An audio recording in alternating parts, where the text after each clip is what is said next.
দর্শক, রাজধানী ever care হাসপাতালে আছেন আমাদের সহকর্মী শুভ মাহফুজ। সরাসরি যুক্ত হচ্ছে তার সঙ্গে। শুভ, বেগম খালেদা জিয়ার শারীরিক অবস্থার কি তথ্য আছে আপনার কাছে, জানাবেন।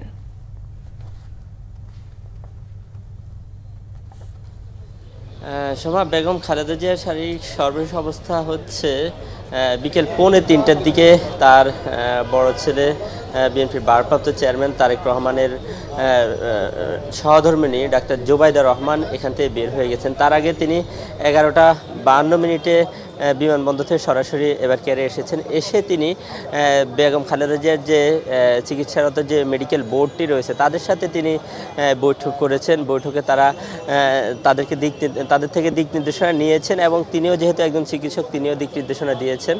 অর্থাৎ এই মেডিকেল বোর্ডে রয়েছেন doctor Shahabuddin Talukdar, doctor AFM Siddiqui এবং ডাক্তার AZM জাহিদ হোসেন সহ লন্ডন থেকে আগত যে রিচার্ড বিলিয়ের নেতৃত্বে 4 সদস্যের মেডিকেল টিম এবং চায়না থেকে আগত যে মেডিকেল টিমটি রয়েছে তাদের সাথে তিনি চিকিৎসার সব কিছু সমন্বয় করেছেন।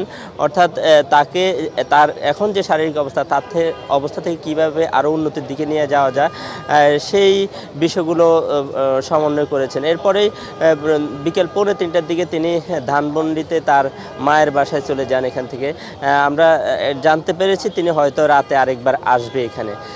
আরেকটি বিষয় জানিয়ে রাখি, সেটা হচ্ছে যে বেগম খালেদা জিয়াকে কাতারের এয়ার অ্যাম্বুলেন্সে করে নেওয়া হবে না। যদি তার শারীরিক অবস্থা ঠিক থাকে, এখন যে অবস্থা আছে তার থেকে যদি আরেকটু উন্নত হয়, তাহলে রবিবারের দুপুরের দিকে জার্মান থেকে একটি এয়ার অ্যাম্বুলেন্স আসবে। আগামীকাল বিকেল 4:45 বা 5:15 নাগাদ সেই এয়ার অ্যাম্বুলেন্সটি আসবে। CLZ-60 নামে জার্মানি একটি কোম্পানির এয়ার অ্যাম্বুলেন্স।